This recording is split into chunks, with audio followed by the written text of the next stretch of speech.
Quem me conhece há um tempo já sabe que eu não invisto na bolsa nem em qualquer outro tipo de investimento que utilize moedas estatais. Então, para tirar dúvida de muita gente que me pergunta, nesse vídeo eu vou explicar os motivos que fazem eu confiar mais no Bitcoin no que em ações e nas tradicionais perdas fixas.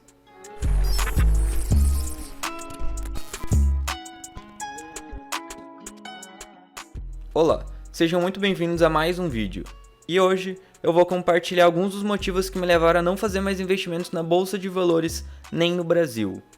Então eu já vou deixar bem claro que esse vídeo não é uma recomendação de investimento, nem foi feito para atacar os investimentos tradicionais.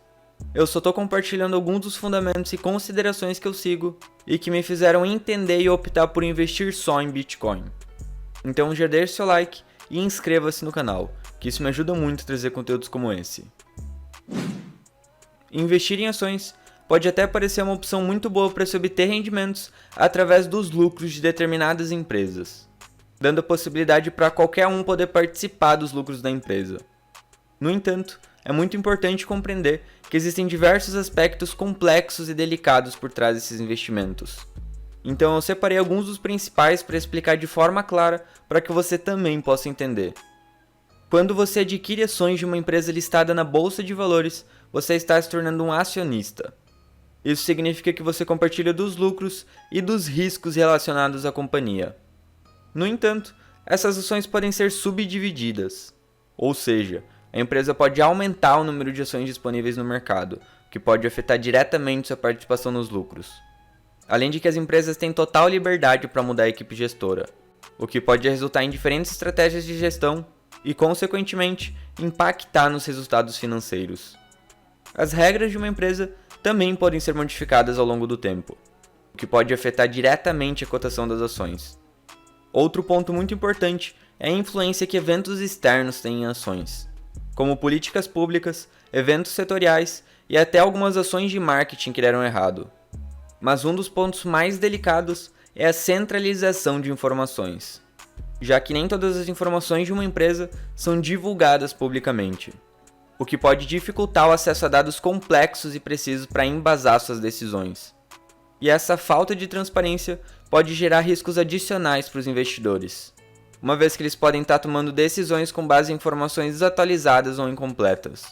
Além de que é preciso ter em mente que as empresas e o mercado estão em uma constante evolução, e as características do desempenho de empresas, assim como os concorrentes, costumam variar muito ao longo do tempo. Ou seja, uma empresa que aparenta ser promissora e rentável hoje pode enfrentar grandes problemas no futuro, resultando em uma perda significativa para os investidores.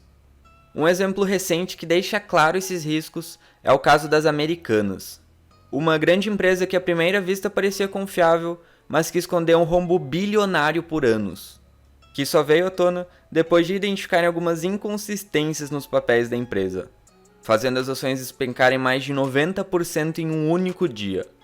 E esse exemplo mostra como a centralização e a falta de transparência podem representar um grande risco para quem possui ações, já que ainda que a empresa pareça sólida e transparente, nos bastidores podem existir problemas graves e dívidas imensas que só são conhecidas por quem está lá dentro.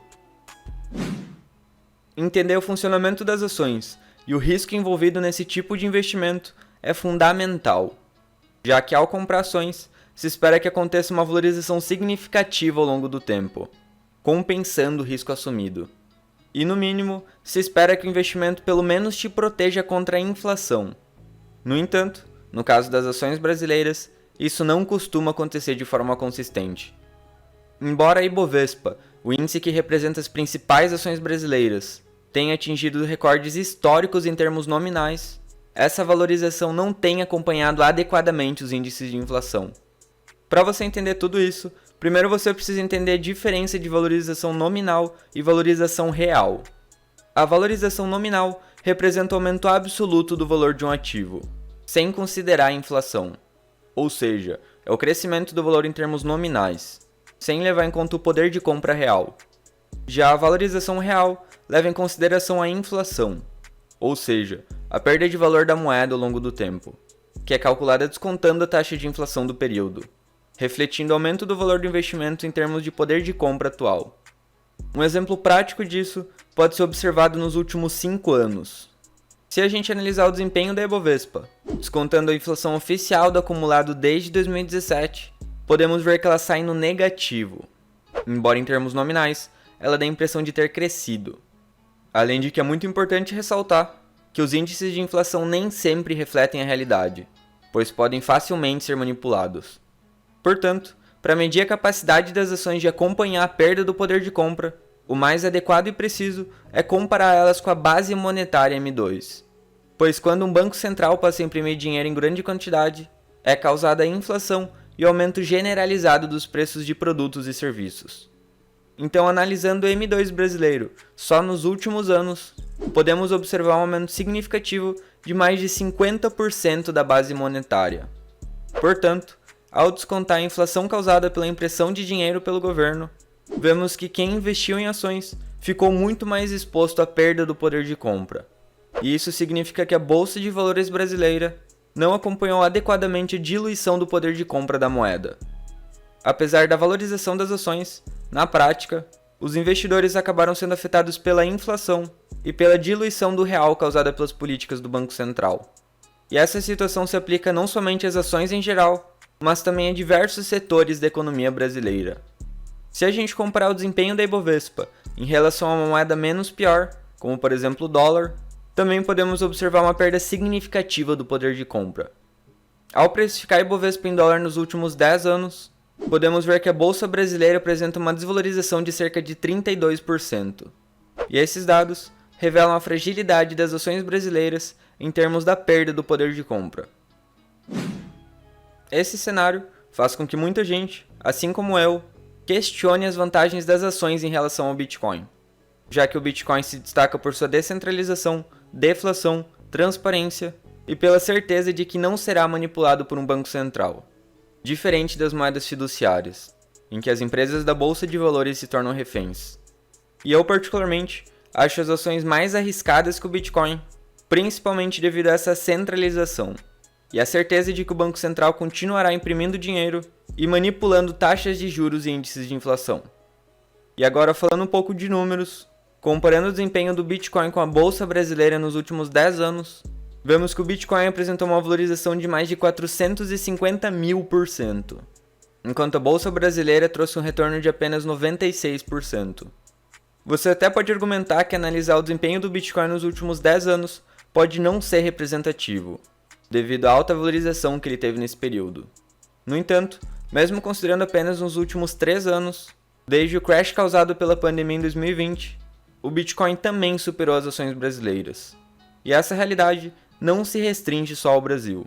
Mesmo nos Estados Unidos, as ações também não superaram o Bitcoin. Um gráfico da Fidelity mostra como o Bitcoin, representado pela linha laranja, superou empresas de diversos setores da economia americana desde 2020, em um período de crise econômica. E mesmo durante o atual ciclo de queda do mercado, o Bitcoin manteve um bom desempenho comparado com outros ativos, incluindo algumas das consideradas melhores ações do mundo. Embora eu nem tenha chegado a falar sobre a soberania, a privacidade e a segurança que o Bitcoin proporciona, é importante destacar que o Bitcoin ainda é muito visto como um ativo de risco. A tese de que o Bitcoin pode ser visto como ouro digital vem ganhando força, mas ainda não é uma visão unânime entre a maioria dos investidores. E isso não significa que você não possa ter ações na sua carteira de investimentos ou que você deva vender todas que você tem. Você deve montar sua carteira de acordo com suas próprias estratégias e filosofia. E no futuro, pode ser que eu até volte a investir em ações, caso elas sejam negociadas e tenham como moeda principal o Bitcoin. Então, se você gostou do conteúdo, já deixe seu like, inscreva-se no canal e ative as notificações para receber mais vídeos como esse. Caso tenha restado alguma dúvida ou sugestão, deixe aqui nos comentários.